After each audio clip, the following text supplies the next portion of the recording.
Ezelden nur alıp güdüret elinden, oğlu uzun geldi neslinden. Başına koyduğu 12 dilim, ot tuttu köz saldı hakkın sesinden. Tacı Heyderidir, gayret tacıdır, zulmün gelimidir, küfrü dağıdar. Şahdır o, sultandır o, hakkın kuludur. Türklüğün Polat kolu, Turan yoludur. Adalet kılıncı, İslam bayrağı, mezlumun penahı, Ulu Şeyh Heydər. Rüyasında gördü dilsiz bir şamam, dedi Azerbaycan gözleyir ama. Danışan bozkurttan aldım uçtuluk, dedi dirilecek o uca Turan. Kızılganlarla diçti Erdebilehli, hak üçün merhamet, haksız azeli. Şirvan ellerinde atını çaptı, düşman yüreğine velvele saldı. Hileger kafirler kaçıp gizlendi, Dərbənd qalasına bir nərə saldı. Dilsiz qayalara qızılbaş yazdı, zulümün məzarını andıyla qazdı.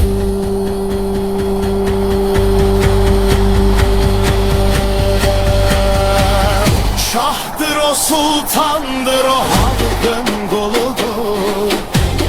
Türklüğün Polat kolu, Turan yoludur. Adalet kılıncı, İslam bayrağı, mezlumun penahı, Ulu Şeyh Heydər. Bir kere ucalan bayrak bir daha enmez.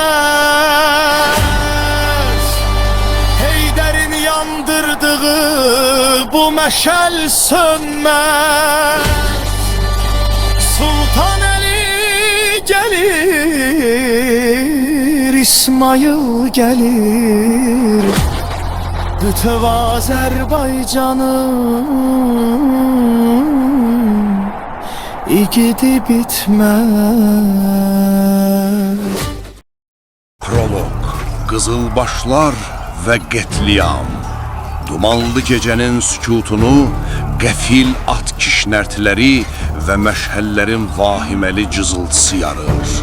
Şirvanın Dağıstanla sərhəd olan və əsasən sünni müsəlmanların yaşadığı dinc bir kəndi, evlərin damından aşan qırmızı rəngli Tacı Heydəri taxmış süvarilər Allah, Allah deyərək kəndə daxil olurlar. Lakin bu nida hər zaman haqq və ədalət üçün ucalan o müqəddəs səs deyil. Bu, qan donduran, rəhimsiz bir fəryaddır. Məşhəllər saman tayalarına və taxta qapılara atılır. Süvarilər qoca cavan demədən qarşılarına çıxan hər kəsi qılıncdan keçirirlər. Bir ana uşağını bağrına basıb qaçmaq istəyərkən başında qızılbaş tacı olan bir qatil onu yerə yıxır. Eyni dəhşətli səhnələr Ərdəbillə sərhəddə yerləşən və şiə əhalinin çoxluq təşkil etdiyi kəndlərdə də təkrarlanır. Hər iki tərəfdə həm sünni, həm də şiə məskənlərində törədilən bu qətliamın bir tək məqsədi var. Şeyx Heydərin nurunu zülmətlə ləkələmək və onu xalqın gözündən salmaq. Birinci hissə, Dağıstanın dərinliyi. Sıldırım qayalıqların üzərində yerləşən soyuq və qaranlıq bir otaq. Masanın üzərində gümüş qədəhlərdə şərab və qanlı bıçaqlar durur. Xristiyan sərkərdə Qriqor Şapsuq və quldurbaşı Şahmaran üz-üzə əyləşib meşələrdən gələn alovların işığında qəhqəhə çəkirlər. Sasan Keyxosrovun planı saat kimi işləyir Şahmaran. O dərvişin başına qoyduğu qırmızı taclar indi öz müridlərinin qanına boyanır. Bütün Azərbaycan indi Heydərə nifrət edir. Kim bilər ki, o kəndləri yandıranlar sənin quldurların və mənim muzdulularımdır. Heydər hər yerdə nur axtarır, amma biz onun yoluna elə bir zülmət tökdük ki, hətta öz kölgəsindən belə şübhələnəcək. Sultan Yaqub bu qətliam xəbərlərini alanda artıq Heydəri bacısının əri kimi deyil, vəhşi bir canavar kimi görəcək. Şirvandan gələn qızıllar hələ heç vaxt bu qədər şirin olmamışdı. İkinci hissə, mühasirənin qırılması, Şirvan torpaqları, Gülüstan qalası yaxınlığında Qızılbaş düşkəri, Şeyx Heydər ağ atının belində Gülüstan qalasının heybətli divarlarına baxır. Mühasirə həlqəsi daralmaqdadır. Lakin bu an uzaqdan toz qaldıraraq gələn bir neçə mürid şeyxin qarşısında atdan yıxılırlar. Önlərinin üstü başı qan və torpaq içindədir. Şeyxim, mürşidim, Dağıstan və Ərdəbil sərhədləri alov içindədir. Sizin geyiminizdə olan adamlar sünni və şiə kəndlərinə hücum edir. Qocaları, uşaqları qılıncdan keçirirlər. Xalq fəryad edir. Sizin adınızı lənətlə çəkirlər. Ola bilməz. Mənim qazilərim məzluma əl qaldırmaz. Nur zülməti hər yerdə tapacaq deməmiş miydin? Seninlələ, tez dayandırın mühasirəni. Bizim namusumuzu ləkələyən o ilanları tapmalıyıq. Qısa müddət sonra müridlər meşədə gizlənmiş bir casusu tutub şeyxin hüzuruna gətirirlər. Casus qorxu içində tir-tir əsir. Danış. Kimdir mənim adımı ləkələyən o qatillər? Şeyxim, bu o Hristiyan kafiridir. Qriqor Şapsukdur. O sizin geyiminizdən tikdirib öz adamlarına geyindirib. Məqsədi sizi bütün İslam dünyasına düşmən etməkdir. Şirvan şahın xəzinəsindən qızıl alıb Dağıstan dağlarında sizin qırğınınızı planlayır. Deməli Qriqor, sən mənim imanımla oyun oynamaq istəyirsən? Əgər Şirvan şah bir budaqdırsa, Qriqor o budağın ucunda zəhərli bir tikan imiş. Sərkərdələr, boşuna əmr verin. Üzünüzü şimala, Dağıstana çeviririk. Bugün istək torpaq üçün deyil, Qızılbaşlığın tak adını təmizləmək üçün vuruşacaq. Qriqorun kəsiləcək olan başı o kəndlərin intiqamı olacaq. Üçüncü hissə, Ərdəbil, Şeyx Heydərin Ərdəbildə qalan qoşunun savaş hazırlığı. Şeyxin oğlu Sultan Əli bir neçə adamı ilə də gəzişir, vəziyyətə nəzarət edir və eyni zamanda onları olası böyük savaşa hazırlamaq üçün atasının vaxtı ilə öyrətdiyi sufi kəlamlarından söylüyor. Qızılbaş ərləri də gənc şeyxin onlara sözləri ilə dəstək verməsindən çox məmnundular. Xatunlar üçün ayrılmış hissəsində isə çadırın önündə kiçik bir tonqal yanır. Aləmşah bəyim əynindəki qara ipək libasın ətəklərini düzəldərək baxışlarını şimala doğru dikib. Onun yanında Şah Sənəm xatun dayanıb, əlindəki qızılbaş qılıncını itiliyir və ruhən özünü savaşa hazırlayır. Hər iki qadının üzünə tonqalın işığı düşsə də, qəlblərindəki nigaranlığın kölgəsi daha dərindi. Şah Sənəm, bax bu oda, yanan odunların çıtırtısı sanki illər öncə tökülən qanların hekayəsini pıçıldayır. Qardaşın Heydər nuru yaymaq üçün getdi, amma zülmət hər addımda bizi izləyir. Sən isə Hüseyn Lələnin xəyalı ilə ovunursan. Bacım, onu itirməkdən çox qorxuram. Bu müharibənin odunda sevgimiz kül olarmı? Hüseyn deyirdi ki, mürşidimin əmanətləri mənim canımdır, amma mən onun canı üçün hər an ölməyə hazıram. Qorxma, sizin bağınız təkcə eşqlə deyil, həm də sadiqliklə yoğrulub. Unuttunmu bir il öncə o müdhiş gecəni? Ərdəbil hələ duman içindəykən sən ocağımızı sönməkdən qurtardın. Necə onu da bilərəm bacım? O gecə Əbu Musanın qalıntıları, o murdar ruhlu xain adamlar qaranlıqda pıçıldaşırdılar. Onlar deyirdilər ki, 4-cü hissə Şah Sənəm xatunun fədakarlığı və gizli sui-qəsd. 1483-cü il Ərdəbil. Qızılbaş düşərgənin kənarında, köhnə bir ambarın arxasında Əbu Musadan qalan xainlərin bir neçə tərəfdarı gizlənib.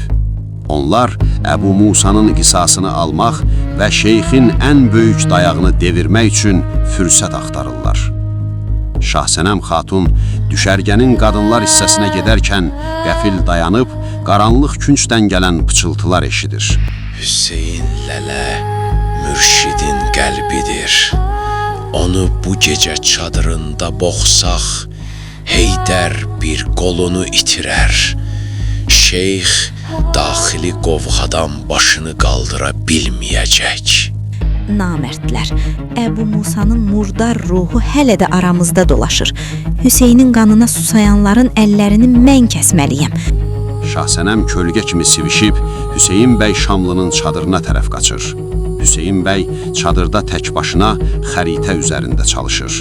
Şah Sənəm nəfəs-nəfəsə içəri girir. Şah Sənəm xanım, gecənin bu aləmində sizə nə olub? Üzünüz niyə belə ağarıb? Hüseyn, qaç. Yox, dayan. Sənə sui-qəsd hazırlayırlar. Əbu Musanın qalıntıları, o murdarlar səni bu gecə yuxunda öldürmək üçün and içiblər. Mən öz qulaqlarımla eşitdim. Onlar sənin qılıncından qorxurlar. Ona görə kölgədə gizlənirlər. Xanımım, sən mənim canımı deyil, bu ocağın namusunu qorudun. Mənə qarşı gələn hər kölgəni indi mən özüm qarşılayacağam. Amma sənin bu fədakarlığın, bil ki, mən mürşidimin əmanətlərini qorumağa and içmişdim. Amma bugündən etibarən həm də sənin qəlbindəki o nuru qorumağı özümə borc bilirəm. İki gənc arasında yaranan bu duyğusal an xainlərin hücumundan qabaq sarsılmaz bir bağa çevrilir. Şah Sənəm gülümsüyür və ilk dəfə Hüseynin gözlərində sadiqlikdən daha böyük bir şey, eşqin odunu görür. Ərdəbil, Qızılbaş düşərgəsi, 1484. Bax, elə həmin an sən əsl Qızılbaş xatunu olduğunu sübut etdin. Sevgini sipər edib, ocağın sərkərdəsini xilas etdin. Hüseynin o gün sənin baxışlarında gördüyü nur, bugün bütün ordunun gücüdür. O gecə Hüseyn mənə söz verdi bacım. Dedi ki, mən yalnız şeyximin müridi deyiləm, artıq sənin qəlbindəki nurun da keşikçisiyəm. İndi orada, Samur kənarında o tikanlar yenidən boy verir. Sultan Yaqubun qəzəbi, Şirvanşahın hiləsi. Mən yenə qorxuram ki, o namərd əllər Hüseynə uzansın. Qızılbaşlıq odun içində doğulmaqdır Şah Sənəm. Biz öncə türkük, sonra bu nurun yolçularıyıq. Sən o gün bir sərkərdəni ölümdən qurtardınsa, demək Tanrı bu eşqi böyük bir zəfər üçün bəsləyir. Qızılgül verildi, amma tikanları bizim mərdliyimizlə qırılacaq. Yaxınlıqdan qızılbaş süvarilərinin Bismillah, Allah, Allah zikirləri eşidilir. Şahsənəm xatun əlini belindəki qılınca aparır, gözlərindəki hüzün yerini sarsılmaz bir cəsarətə verir. 1483-cü ilin o sadiq xilaskarı indi 1484-cü ilin qanlı müharibəsinə eşqini və dövlətini qorumaq üçün hazırdır. Təbriz sarayı zəhərli məcun. Təbriz Həşt Behişt sarayının eyvanı. Sultan Yaqub ətrafında poetik məclisin üzvləri, şair kişvəri və digər əyanlar olmaqla əyləşib. Lakin onun qəlbi narahatdır. Şeyx Heydərin Şirvandakı hərəkətləri onun taxtını hədəliyir. Bu zaman Gövhər Sultan əlində büllür bir piyalə, içində isə qeyri-adi ətri olan qırmızı rəngli bir məcunla, tilsimli şərbətlər sultana yaxınlaşır. Sultanım, gecənin yorğunluğunu çıxarmaq üçün bu xüsusi Şirvan məcunundan dadın. O sizin ağlınızı itiləyəcək, qəlbinizdəki şübhələri kəsib atacaq. Sultan Yaqub şübhələnmədən piyaləni başına çəkir. Bir neçə an sonra onun göz bəbəkləri iriləşir, baxışları bir nöqtədə donur. Otaqdakı hər şey, kişvərinin misraları, şamdanların parıltısı, hətta Gövhərin üzü belə onun üçün bir duman yığınına çevrilir. Bu, Gövhər Xatunun Sasan Keyxosrovdan aldığı tilsimli zəhərdir. Şimalda Heydər, oh sükutu pozur, Lələ Süleymanı yanıma çağırın. Süleyman bəy Bicanoğlu dərhal sultanın hüzuruna gəlir.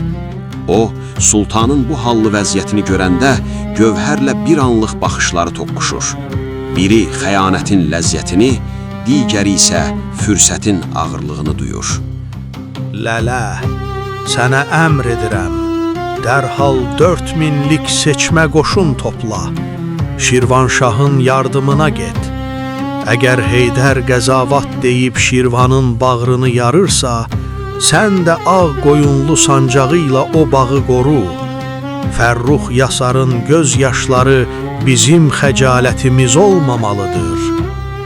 Süleyman bəy öncə tərəddüd etsə də, sonra nə isə düşünür və dərhal öz tabekarlığını sultana bildirir. Əmriniz başımız üstədir, sultanım. Mən Şirvanın qapılarında sarsılmaz bir divar olacağam. 6-cı hissə. Təbriz sarayında gizli planlar. Sarayın dərinliklərində, məşəllərin işığının çatmadığı soyuq dəhliz. Süleyman bəy Bicanoğlu əynində ağır döyüş libası, qılıncının ucu yerdəki mərmərə toxunaraq xəfif cingilti yaradaraq irəliləyir. Birdən divardakı ağır pərdənin arxasından bir səs onu dondurur. Süleyman bəy, dayan. Süleyman bəy dərhal dayanıb, əlini qılıncına atır, lakin səsin sahibini tanıyınca gərginliyi azalır. O, Despinə xatunun aralandığı qaranlıq otağa daxil olur. Otaqda yalnız bir şam yanır. Kölgələr divarlarda nəhəng divlər kimi rəqs edir. Xanımım, gecənin bu vədəsi dəhlizlərdə gəzmək təhlükəlidir. Sultan Yaqub artıq hər kölgədən şübhələnir. Mən ona qarşı indi açıq çıxış edə bilmərəm. Qorxu sənin kimi bir sərkərdəyə yaraşmır Süleyman. Taxtın varisi mənim nəvələrim olmalıdır. O Şirvanlı gəlinin övladları deyil. Söhbət qorxudan getmir, xanımım. Tədbirdən gedir. Yaqub məni hələ də sadiq lələsi sanır. Əgər mən indi ona qarşı gəlsəm, taxtı ələ keçirmək üçün qurduğumuz o böyük planlar faş olar. Saraydakı güc tarazlığı hələ də Səlcuq Şah bəyimin və Gövhər Sultanın əlindədir. Biz sükutla hərəkət etməliyik, yoxsa qılınclarımız hədəfə çatmadan başımız kötüyə düşər. Sənin qılıncın hələlik qınında pas ata bilər, amma mənim dilim artıq itilənib. Yaqubun ən zəif damarı mənim qızımdır, Aləmşah bəyim. O, Yaqubun bacısıdır və inandığı tək təmiz ruhdur. Aləmşah bəyimi bu işə necə qatacaqsınız? O şeyxə sadiqdir, xəyanətə bulaşmaz. Xəyanətə ehtiyac yoxdur Süleyman. Aləmşahın kədəri Yaqubun ən böyük cəzasıdır. Mən qızım vasitəsilə Yaquba elə bir mənəvi təzyiq göstərəcəyəm ki, o Ərdəbilə qarşı hər addım atanda özünü günahkar hiss edəcək. Aləmşahın göz yaşları Yaqubun dövlət ağlını kör edəndə sən sarayın qapılarını daxildən açacaqsan. Qızılgülün tikanları yalnız düşməni deyil, bəzən hökümdarı da öz bağında boğmalıdır. Süleyman bəy heç nə demir, yalnız başı ilə razılığını bildirir. Despinə xatun şamı barmaqları ilə söndürür. Otaq tamamilə zülmətə qərq olur. Qaranlıqda yalnız iki intiqam hərisinin ağır nəfəsi eşidilir. Sonuncu hissə. Tələlər savaşır. Bölümün sonunda Şeyx Heydər Samur çayını keçərək Dağıstana tərəf üst tutarkən, uzaqda Təbriz ordusunun sədaları eşidilir. Süleyman Bicanovlu sadiq puşandarları ilə yola çıxır. Gövhər Sultan isə eyvanda dayanıb yatan sultana baxaraq pıçıldayır. İndi qovğa başlasın. Şeyxin nuru ilə Yaqubun taxtı bir-birini yandıranda Şirvan hər iki külün üzərində yüksələcək.